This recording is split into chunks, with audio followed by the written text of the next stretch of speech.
We are so excited to be hosting today's How I Got This Job at the Federal Reserve, moderated by alum Cam Fuller. Cam is a senior bank examiner at the Federal Reserve in New York. Thank you, Cam, for being here. Cam is joined by alumni panelists, Craig Epstein from the Federal Reserve Bank in Chicago, Jacob Gerszten, who is with the Federal Reserve Board in DC, and Maggie Isaacson, who is an RA with the Federal Reserve Bank in St. Louis. All of these alumni I've had the privilege of working with before today's program, and it's really exciting to have you back here. Thank you so much. Hello, Cam. Welcome. I'm going to share a little bit about you, and then I'll ask you to elaborate, okay? So Cam graduated from UVA with an econ degree. Then she attended law school at Duke, then worked as an associate at Skadden, Arps, Slate, Meagher, and Flom, and she worked on general corporate matters, including corporate finance and M&A. And this may be interesting to some of you on the line today, thinking about how you may incorporate a law degree in econ, and you please feel free to ask those questions of Cam. She's been with the Federal Reserve Bank of New York for approximately 10 years, and she's been involved with a variety of different projects with the Fed, and she'll talk about those with you. And she'll also give an overview of the bank and how they have been dealing with COVID, possibly, if that's something that is interesting to all of you to hear about. So Cam, thank you again for being here today. As you kick off our panel, kindly share and maybe elaborate a little bit on the bank and law and econ. Thanks so much. Oh, great. Thank you, Jen. So I'll quickly talk a little bit about myself, and then we'll get to the panel because I think they're the featured show here. As Jen said, I joined the Fed about 10 years ago, and I work in supervision, and I work on largely supervising firms that we call them the GSIBs, the Global Systemically Important Banks. So I work at the New York Fed. I've been involved in projects that primarily involve financial stability matters. I worked on resolution planning, which was something that came out of Dodd-Frank post the 2008 crisis. I worked on derivatives reform, specifically new swap margin rules. And then now I'm currently working on a transition away from LIBOR. So LIBOR is a commonly used reference rate, and the Federal Reserve is trying to move the market from using that rate onto more sustainable and robust rates. I also worked on the secondary market corporate credit facility. This was one of the liquidity facilities that the Fed stood up in March of 2020 during the COVID disruption. And I use my law degree and I use my econ degree every day. When I was at UVA, I took Elzinga's antitrust class, his seminar when I was a fourth year, and that gave me the bug, and that's one of the reasons I ended up deciding to go to law school. But I will get to the panelists now. So we're just going to go around, and I'd like each of y'all to just introduce yourself, give a quick sort of rundown of your resume, your time at UVA, and sort of your major, and then so where you are now and what you're doing at the Fed. And Maggie, we can start with you. Great. So hi, everybody. My name is Maggie, and I'm a research associate at the St. Louis Federal Reserve. So I graduated in 2020. So I've been working here at the Fed for about a year, which has been really lovely. I majored in economics and math at UVA, and I really enjoyed my time there. So as a research associate, I've used pretty much every single class that I took in the econ department in some way, shape, or form, because I have been involved in many projects and you never know what somebody's going to ask you sort of the next day. But before I became a research associate, I ended up doing some research in the econ department. I was a research assistant in Professor Holt's experimental econ lab, which was a really lovely introduction to research. And then I also did some research through the National Science Foundation at Michigan State University, which was really a lovely way to sort of get introduced to the process before going into it 40 hours a week for an entire year. So it's been really lovely. I've had a lot of really good experiences working with two economists here at the St. Louis Fed.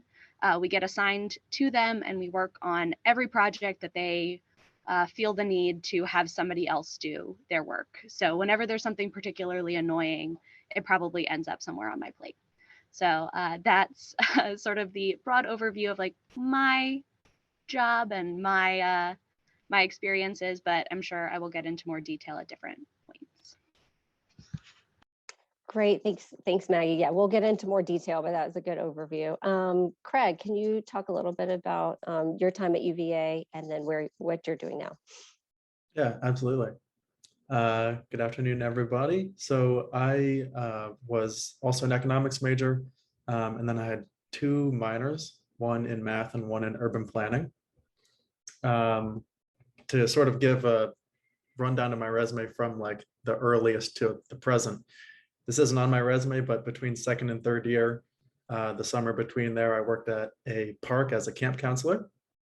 And then during my third year of college, I worked as a research assistant for my econometrics TA, which was fantastic. And she's now an assistant professor at Albany.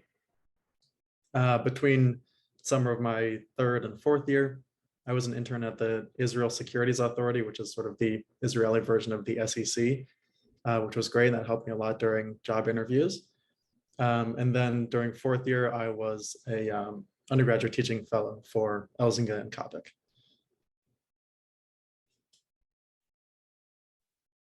And Craig, you're with the Chicago Fed, correct? Yeah, sorry. Yeah. I should have mentioned now I'm with the Chicago Fed. I'm a research assistant in the macroeconomics group. So like Maggie, I help two economists with their projects, doing a lot of data analysis. And then I'm also on a policy project. So when there's the FOMC meetings, all the presidents go to the FOMC meetings and discuss economic conditions. And I help to make forecasts of GDP for Charlie Evans, who's the president of the Chicago Fed. Right, and this reminds me, actually, Jen, I was supposed to give a slight overview of the Federal Reserve, so thanks for reminding me, Craig. So the Fed has 12 reserve banks, and as well as the Board of Governors. The Board of Governors is in DC. The Board of Governors sets the policy, and then the reserve banks implement the policy in their district. So I'm at the New York Fed, that's the second district.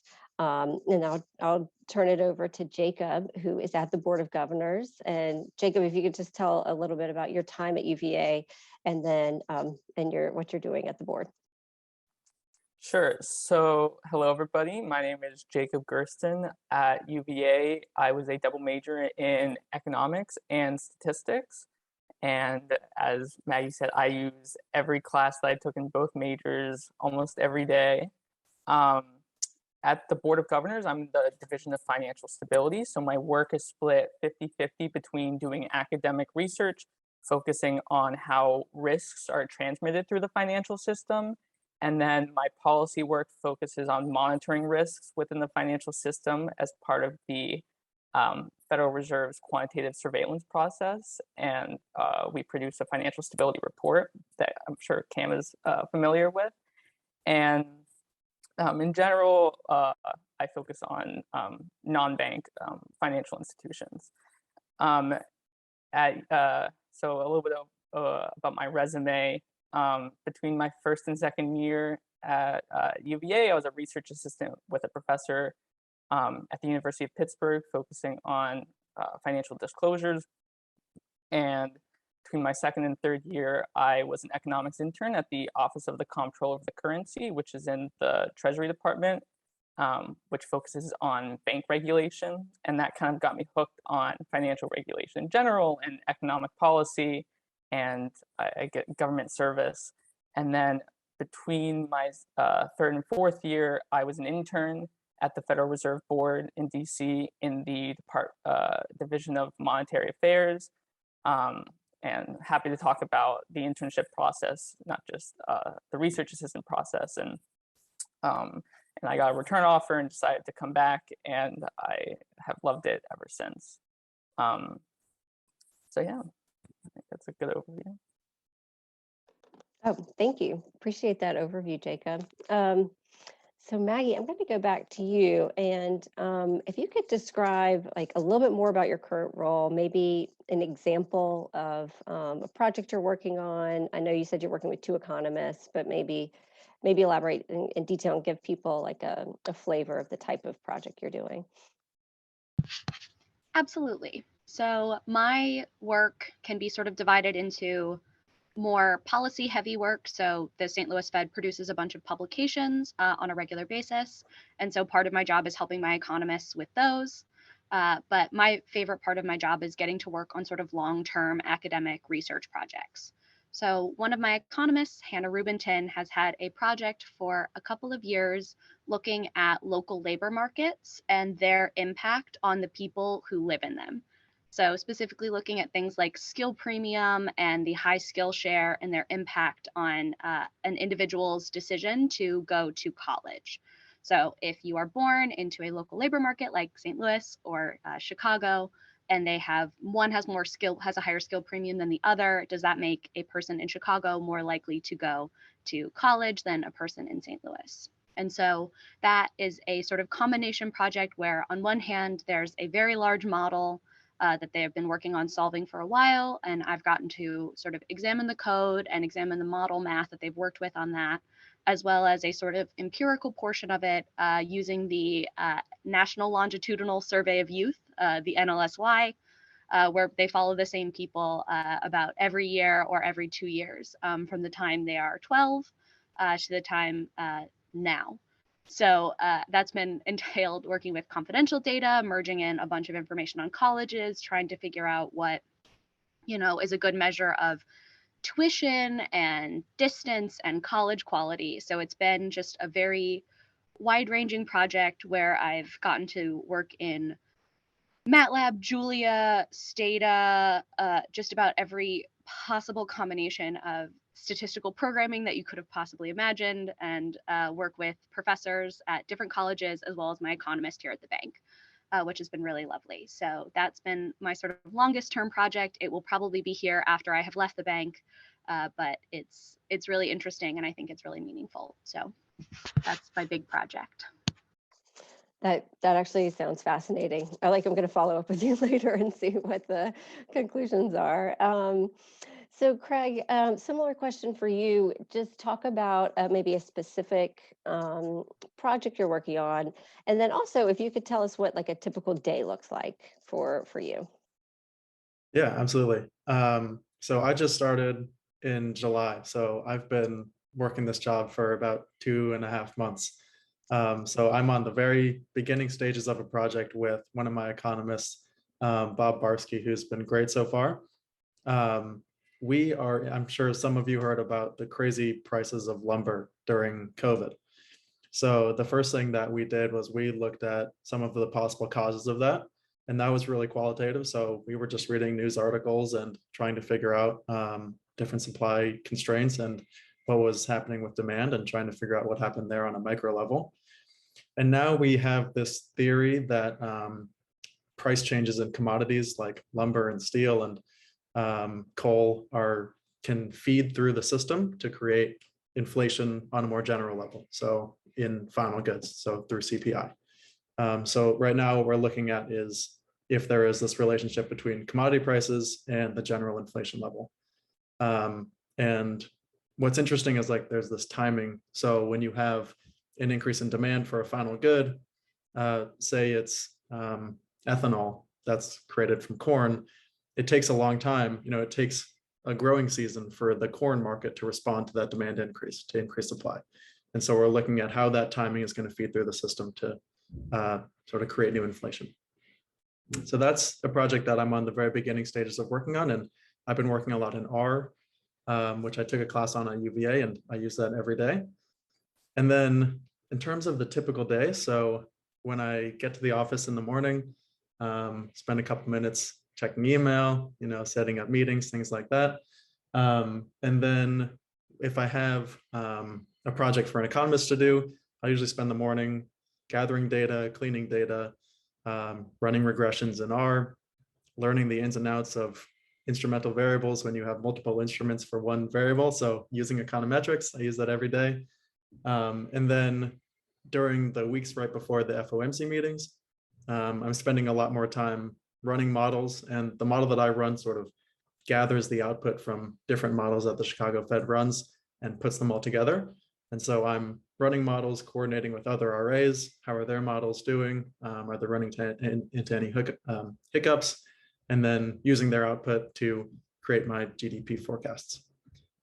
So that's usually what a typical day looks like. And then also we have a nice lunch, and we have 20 RAs all eating lunch together, all who just graduated college or a master's program.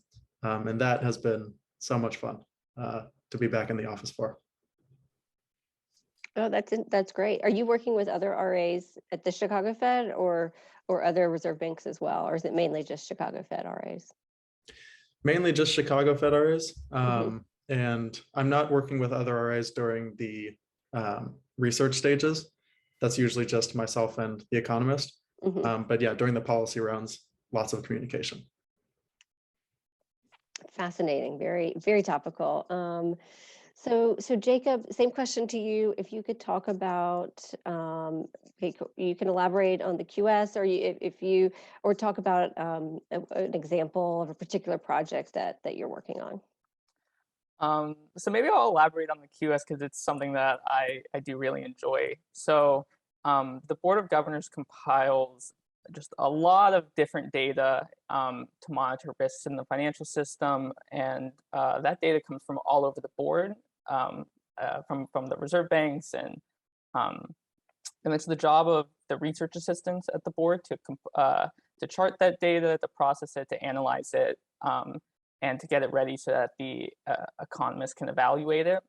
And so the last round was that ended in July. I was the lead RA, so I was working nonstop, obtaining this data, charting it, and responding to requests from economists, either fact-checking things or obtaining new data, answering questions. And so sometimes my work will be all policy and all monitoring like these current risks, and then other times my work will be completely focused on long-term projects that are aimed at being like published in academic journals. And so I can quickly talk about one of those projects, which is we've been looking at how fragility in the banking sector transmits to borrower stock prices. So firms borrow from banks, and if those banks are facing issues with their funding, how would that impact the firms that borrow from those banks? And so we use a lot of confidential lending information that the board has. That's a big perk of working at the board. You get access to all sorts of cool data that no one else can see. And so yeah, and then I guess just like a typical day, it's a lot of meetings with economists, working with data, responding to last minute requests for either charting or fact checking. So every day is a little bit different. And the QS is it also helps set up discussions at the FOMC as well. So feeds into that. Okay, so Maggie, I'll go back to you. Can you just talk about how you learned about the RA position, maybe how you ended up at the St. Louis Fed, and so kind of talk about the application process and while you were a student. Yeah, absolutely. So I became familiar with the St. Louis Fed, first of all, because I'm from St. Louis. So it was a big perk to be able to come back home, be around my parents, be able to live with my parents for a couple of months, which was very nice for me bank account wise. So with the internship, I ended up applying to the St. Louis Fed to do internships between my third and my fourth year. I ended up not being able to, they didn't accept me, but obviously didn't stop me. I'm an RA now, which is lovely. But one of the HR people got in contact with me during the spring of my third year and was like, hey, I think you would be an ideal candidate for our RA position. And so she gave me a full rundown of what it sort of looked like and what the application process would look like, and basically told me, reach out when you decide to apply. And I said, okay, great. At that point, I still wasn't sure if I wanted to go straight to a PhD program, if I wanted to do consulting, if I wanted to do a Fed. Like I was just sort of floating around, not really sure what I wanted to do. And then right before my 4th year, I crash landed in Jen's office, and I was basically like, I don't know what to do, help me. And she said, okay, don't go straight to PhD programs, which was very helpful because also Professor Chiliberto told me that if you go straight to grad school, your research ideas are bad. So I took that to heart and decided to go do something else for a little while. And Jen helped me with my application. I submitted it, and then you end up going through a couple of rounds of interviews with our supervisor, as our RA supervisor, with a couple of economists, and with RAs themselves. And it is really interesting thinking back on my application process, because now I'm one of the RAs in charge of recruiting here at the St. Louis Fed. So it's interesting to sort of think about my process of landing here now that I'm sort of I'm part of the journey for people getting into the St. Louis Fed. So that was sort of my journey. I'm really happy that I ended up here. I applied to a couple of other Feds, but this ended up being sort of one of the first offers that I got, and I did want to go home. So I ended up spending some time here, and it's been lovely. So I love your persistence. And then do you think that you'll do you have a PhD or continued like academic desires, or kind of what is that another thinking about the RA position? yeah, so my plan right now is to go get a PhD once I'm done here, hoping to apply next year. But we will find out when next year comes around. But the St. Louis Fed specifically is not, our RA program is not a pre-doc program, so you don't have to be interested in getting a PhD to be an RA at the St. Louis Fed, but it is something that we're excited to help nurture, but we've had people go everywhere. We had a girl become a semi-professional cyclist. They go to do consulting, law school, PhD programs, continuing to work at the Fed. We have an RA who went to work at the board. They go everywhere, but I'm thinking PhD still. Great. So Craig, how did you settle on the Chicago Fed? And then if you could talk a little bit about how you interacted with the ECO and what sort of tools you used on campus, on the grounds at UVA. Yeah, absolutely. So I, like Maggie, I was sort of poking around of a lot of different things. I knew from the beginning of my job search that I was interested in public sector economics. I really liked coding, and I wanted to go to a big city. DC, New York, or Chicago is what I was thinking.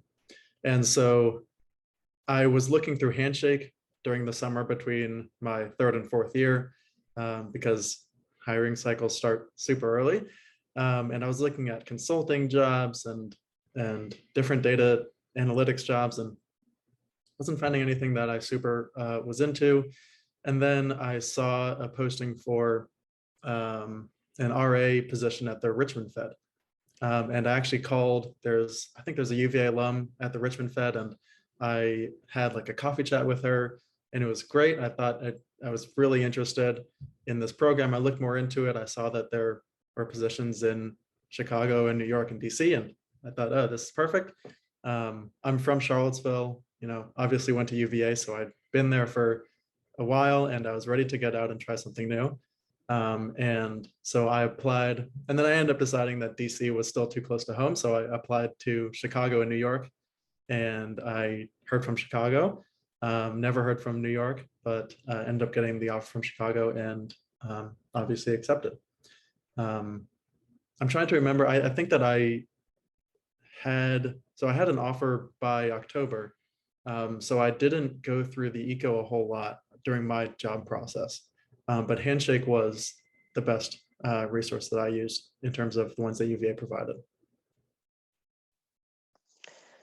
Oh, thanks. That's super helpful. I don't think they had Handshake when I was there, but I'm quite a bit older than all of you. So Jacob, if you could just talk about similar question, how you ended up at the board, and then if you used ECO or what other tools did you utilize at UVA when you were going through the process? Sure. So I have to go back a little bit to my internship when I was at the Treasury Department, and one of my supervisors actually recommended that I intern, or at least apply to intern at the board between my third and fourth year. And so following his advice, I did. And it turned out that my interviewer actually knew one of my UVA professors. And so that went really well. And then I really loved my internship. I loved the work I was doing. I liked the policy aspect of it. And I decided that if they gave me a return offer, I would accept it. And they did. I'd have to reapply, but that I knew by about October. I definitely used the ECO when I was applying to my internships, and this here, I just want to quickly clarify. Jen said that the applications are due by 10/31. I think they're actually, for the first round, due by 10/15 in a week. They're also Sorry. doing 10/15 for St. Louis. But they also have a spring round, so don't be discouraged. I think New York RA is November 1st, but I'll double check on that. But yeah, so just going back to the ECO, like I talked with Jen about my resume and like interviewing tips and things like that. And before I received my return offer, I was freaking out a little bit. I was trying to decide to create a plan B if I didn't get the return offer, what I would apply to. And so I started creating options and talking with Jen about what might fit both my interests and my abilities and prepare me for a long-term career. But luckily I did get the offer, so that didn't really come into play. This is all useful. Okay, so I'm going to go back to Maggie. Maggie, if you could talk about a class or two that you took at UVA that you found to sort of be particularly helpful. Yeah, like I said, I've used every class that I've taken in some little baby way, but I think the one that sort of has helped the most is I ended up taking game theory with Professor Engers. And so while I don't necessarily use that much game theory, like on a day-to-day basis, I have not taken a class at UVA that was more willing to challenge me to think for myself than that class. Maxim has a whole idea where he's like, I'm going to give you the class that I'm going to give you, and I will curve you at the end so you'll end up okay, but you're kind of going to go through it a little bit in the middle. And so I had a lot of time to really go out and explore and try and figure things out on my own. And that is a skill that I use every single day. It's just, I'm given a problem, I'm asked to go find something, and there's not always an answer. And so it's about knowing how to find the answer, knowing about your resources, knowing how to ask, the right questions, who to ask the right questions to.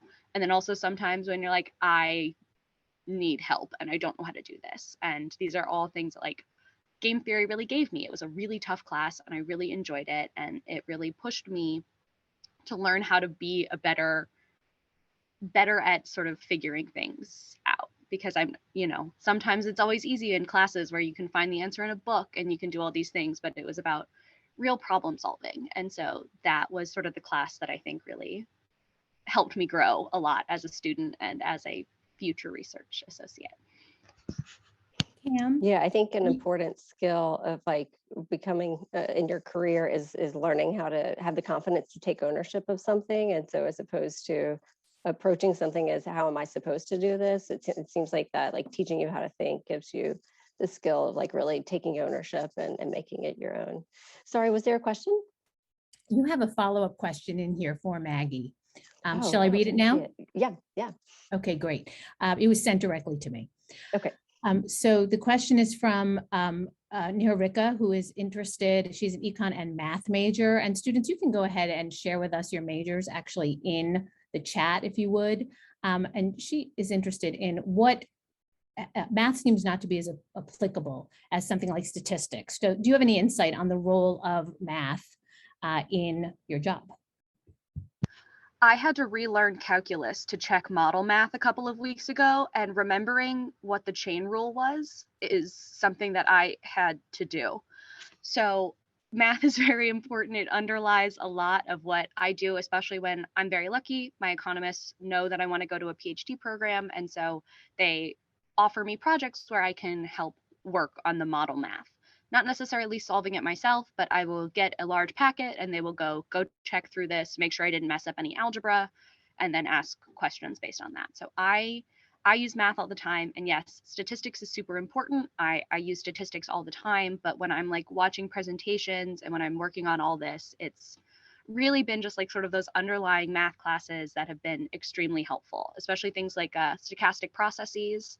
Those are really big in economics, and so like that's something that nobody really tells you. It's like, oh, things are moving through time and they're moving a little bit randomly, but there's also things that are underlying it. So I've used math a lot, and it's just sort of, I've been told that I would be ready to go to grad school if I wasn't scared of what the word eigenvalue meant.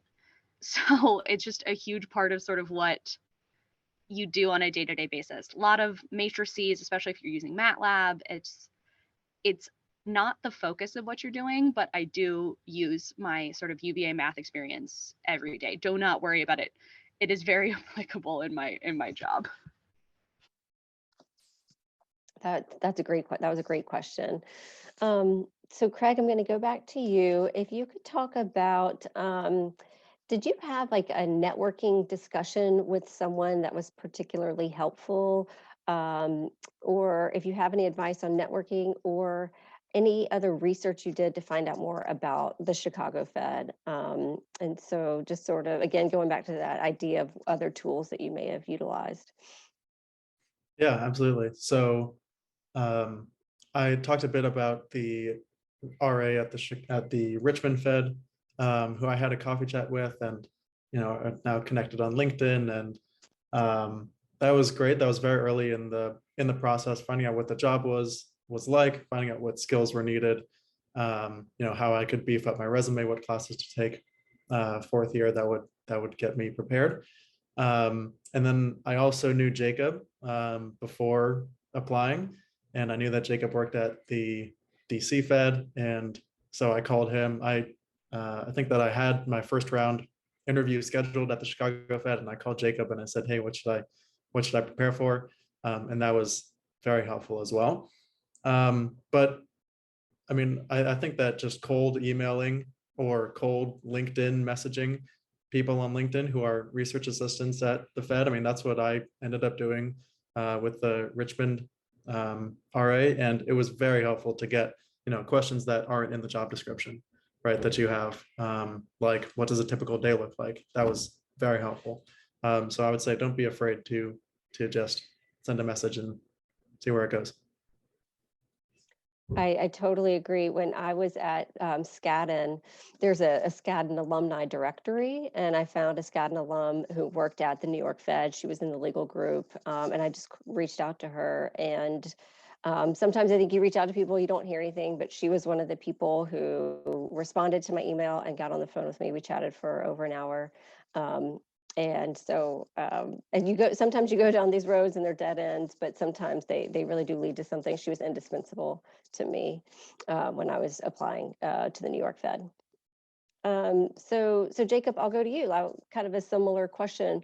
Is there any networking that you did that you found particularly helpful, or other tools, specifically getting more info about the board? I guess a lot of my networking came from just within my internships. When I think I already mentioned how I had a supervisor when at my internship at the Treasury Department, and he encouraged me to go, and he had some contacts at the Fed, and he kind of explained to me why this job might be worth it. And then once I was doing my internship, my supervisor there was very encouraging, and she helped answer my questions about the role of the RAs and how the position would prepare me for whatever I wanted to do after the board, which is always a big question.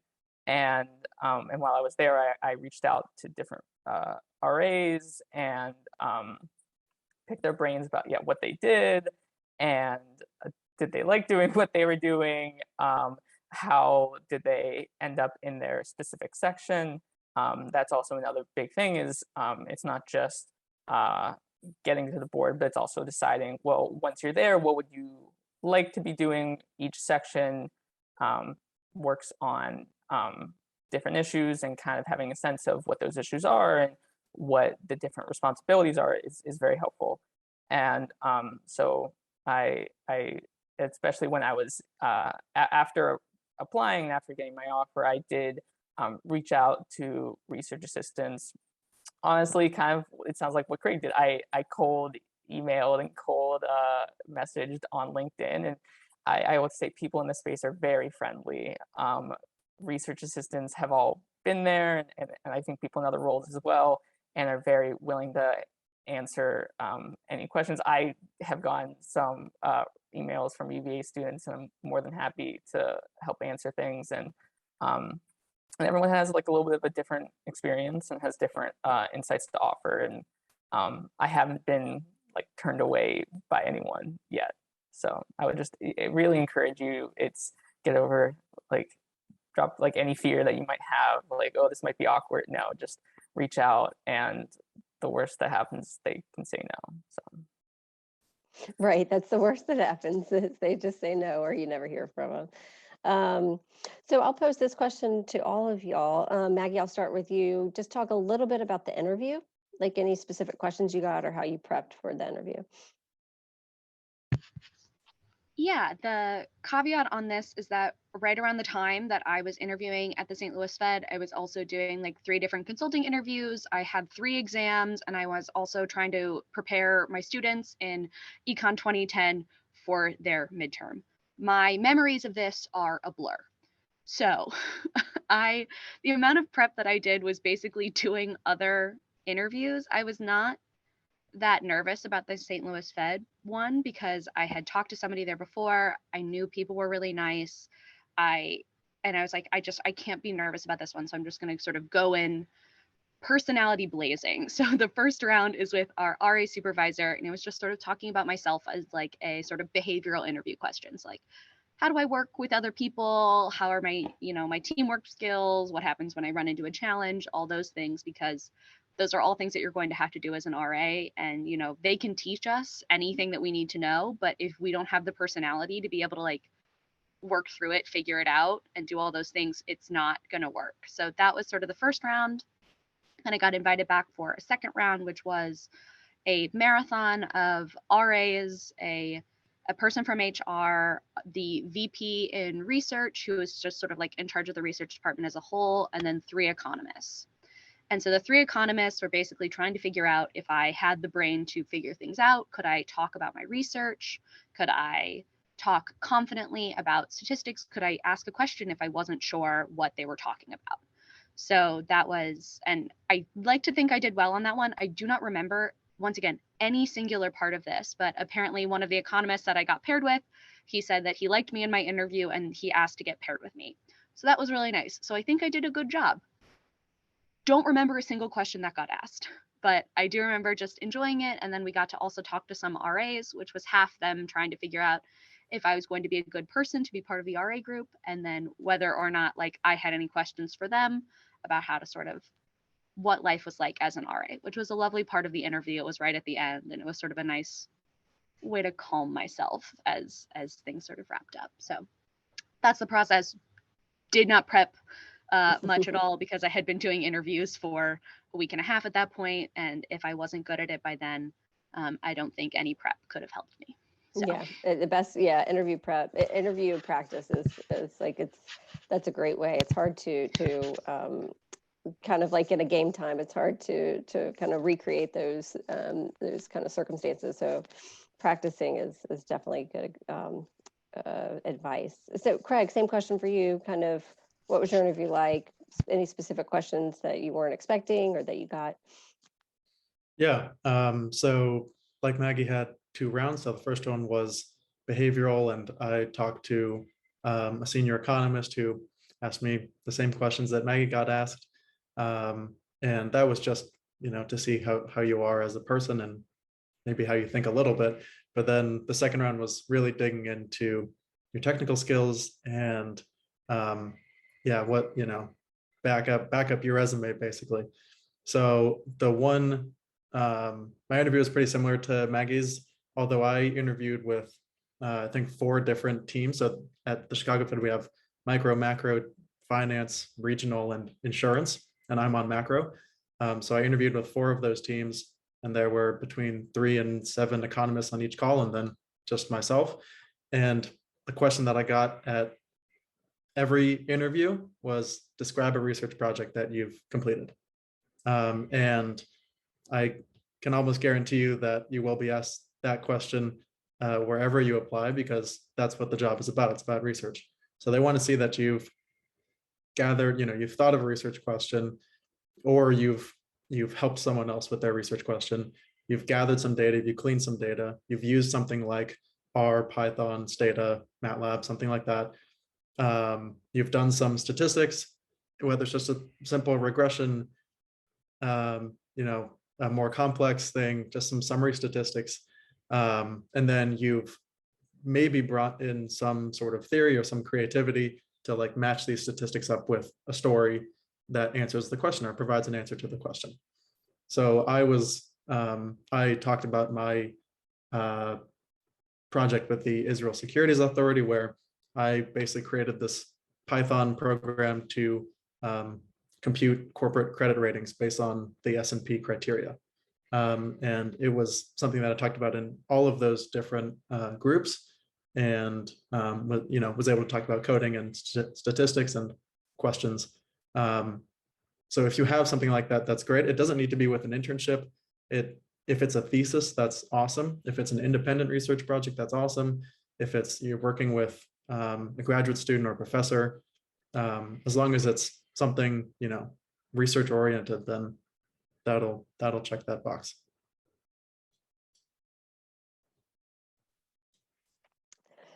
Thanks, Craig. So Jacob, if you could talk a little bit about your interviews and maybe how you prepped, any kind of curveball questions you got. So I'm not the best person to answer this. So I actually, when I got my return offer, I did not have to interview. But I can talk a little bit about when I was for my internship. I did have to go through the interview process, and it was 2 phone calls with 2 different economists. And it sounds like it was largely what Maggie and Craig were asked. It was both talking about my research interests and what I was passionate about, but also my research experience. And I had worked with professors, and so I did have some formal experience, and kind of just demonstrating that I had knowledge about the projects that those economists were working with. So one, she was focusing on banks, and I had just interned at a bank regulator. So I knew the data sets that she was referencing, and I knew the rough, the economic significance of her research question. And so we were able to talk about that. And then the other important part were my technical skills, and just explaining the classes I had taken largely as a stats major, also within econometrics, where I learned Stata and R, and talking about the actual skills I had to complete the work that I would be doing as an intern. And that's what I would really highlight is while the economics is very important, and that can kind of give you a sense of why you're doing what you're doing, and you learn about like the different pieces and the components of your day-to-day work, the actual skills and the tools that you're using are largely statistical and mathematical in nature. And so being able to highlight those skills, and also the ability to learn different software packages is key. So yeah. And Jacob, do you want to go on to a PhD program, or sort of what are you thinking about after the board? So that is a great question, one that I'm still trying to figure out. I'm actually considering law school, so I'll probably be reaching out to you, Cam. Sure. Learning more about the Federal Reserve as a regulatory body has been very interesting, and also watching, especially with there's a lot of new financial technology, financial innovations, and thinking about developing a regulatory framework for new things related to, say, like cryptocurrency stable coins, but also how are we going to think about climate change? How are we going to incorporate climate change into our regulatory framework? There are lots of legal questions as well as economic, and I'm happy to talk more about that. But one thing that I will mention is oftentimes these internships or research assistantships at the board or the reserve banks are often described as being like a pre-doc program. Like it seems like everyone's going on, getting research experience, and then going on to do a PhD. I can say that that is not the case. While this is an ideal position to prepare you for a PhD, that is really not the only track and you're not stuck to it once you start. It really prepares you for a wide variety of roles.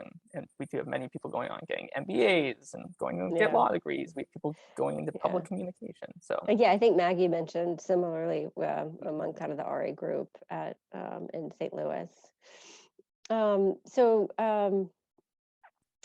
Jacob, happy to talk to you offline about law school. So I'm going to go back to Maggie.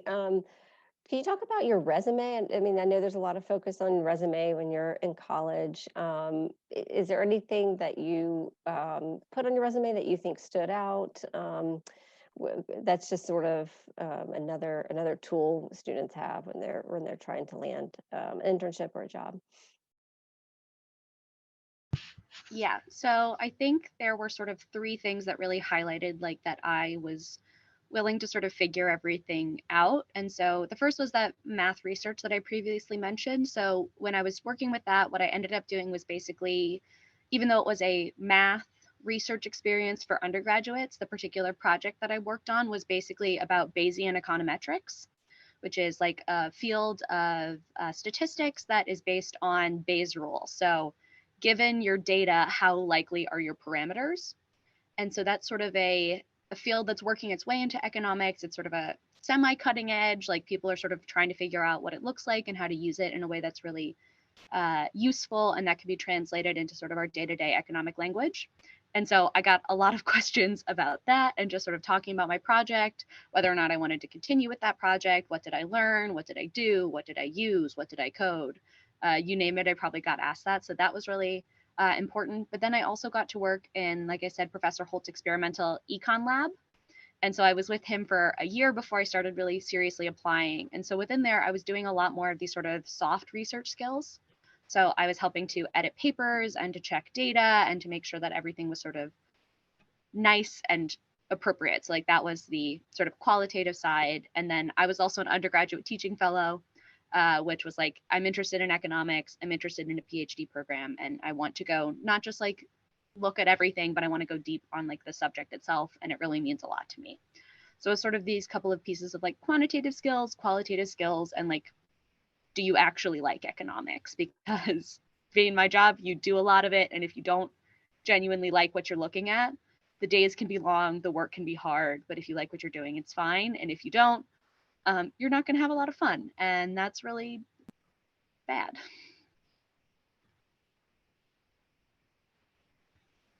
Agreed. If you like what you're doing, it doesn't feel like work, especially on those long days. So Craig, similar question. Is there anything in particular that you used on your resume or anything else that you think made your candidacy stand out? Yeah, so like Maggie was saying, and Jacob has said too, you need the hard skills and the soft skills. You know, you need the micro theory and you need to know how to program. And so one line on my resume that I think I did a good job of, and I think I got this from the UVA Career Center resume templates, was my relevant courses line. So I have a line of courses, like 3-4 lines down on my resume, that have my hard skills like data science and R and programming, and real analysis, which was good, and probability. And then it also has the soft skills, the theory, the micro, macro econometrics, things like that. So, I think that I got asked about, you know, specific courses that I'd taken during my interview. So I think that's a great line. Just takes up, you know, 1 or 2 lines on your resume that you can really succinctly, you know, highlight both of those skills that they're looking for. That's super helpful. Okay, we got a question in. So Jacob, I'm going to pose this to you. Is there anything that you wish you had done in undergrad that you didn't do? Maybe like a class, an extracurricular, or maybe a habit you wish you had established? Um, this might sound a little different. I wish I'd done more like pure computer science type things. My knowledge, like I through my statistics major in econometrics and the econ program, I learned statistical programming, but a lot of what I do day to day has come back to just like data structures, data storage, like programming in Linux, and I think having a better sense of the hard programming would have been helpful. That being said, I've been able to pick it up, and don't let that discourage you from going on and doing this type of research. And then, yeah, and I think that just goes broadly in terms of coding. I feel like that's something that we keep coming back to, but that is a large part of the day-to-day work. Is just data transformation, data storage, data analysis, and that's all done for me, RState, a little bit of Python, some MATLAB. Yeah, I'm trying to think any other. No, one thing I will mention: people have a wide variety of backgrounds at the in the RA ships, and there's no one path to it. They're definitely like more typical thing. People tend to be econ majors and do a little bit of undergraduate research, but other than that, it seems like everyone has a different path, and so don't think that there's only one thing that you have to do that will get you in. Could I just quickly add on to what Jacob Yeah, said? yeah, please do. I also wish I'd taken more CS courses, but I only took 2 CS courses in college. I took Intro to Programming first year, and I took Data Science in our 4th year. So you don't need to be a computer science whiz or, you know, have taken algorithms or something like that. As long as you can do, you know, data cleaning and analysis, then you're good to go. And you'll, like Jacob said, you'll learn how to do the rest, the more advanced stuff on the job. And then Maggie, I'll just flip it to you. Same question. Anything you didn't do in undergrad you wish you had done? You've talked a lot about your classes already, but if there's anything else. Yeah, so I really loved all of my like data science classes. I enjoyed them, but I think what I wish I had done more of was like a special topics class or two. So I did a lot of econ theory classes. I did, you know, IO game theory, like just all the things where I was doing a lot of math. I didn't do a lot of the classes where you were like writing and reading a lot of econ literature. And so now I'm trying to catch up on that. And it's much harder to build space in your day to read a 45-page econ research paper than when you could be like grocery shopping or making sure that you get your job done so you can like leave and go and live your life. So I wish I'd sort of built time for that more into my undergrad career than I did. So I know there's a lot of fun classes like economics of education or something like that, where you get to read papers and get a lot of exposure to econ papers in like a specific field, because sometimes I just feel just a little bit behind on that. And then it's all about catching up. So that's mainly what I wish I would have done, not to discount any of the like programming stuff. Programming's great. Mm-hmm. It's really useful, but that's my biggest regret.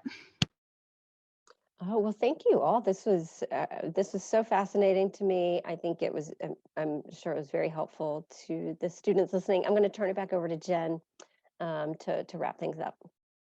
Great. Great. Thank you so much, Cam. Thank you for moderating this wonderful conversation. Maggie, Jacob, and Craig, thank you for your comments, remarks, your advice. I think it was all very helpful, so granular when we got to the interviewing. I think many of our students really want to know what to expect when they get in there, and then how to land the interview in the first place with resumes. So thank you for that. All of our guests, could you stay on the call for just a minute? As soon as we wrap up here, we'll have our office hours portion. Students, this is directed for you. I will be following up with all of you with an evaluation and some deadline dates from Handshake. But remember, check on the Fed's website for their different application dates. Okay, Handshake may not be correct. I'll also follow up with you with contact information for all of our guests here today. We still have office hours available for a couple of our guests, so feel free to stay on the line and we'll see if we can insert you into an office hour slot. Again, thank you everybody for being here and have a wonderful fall break.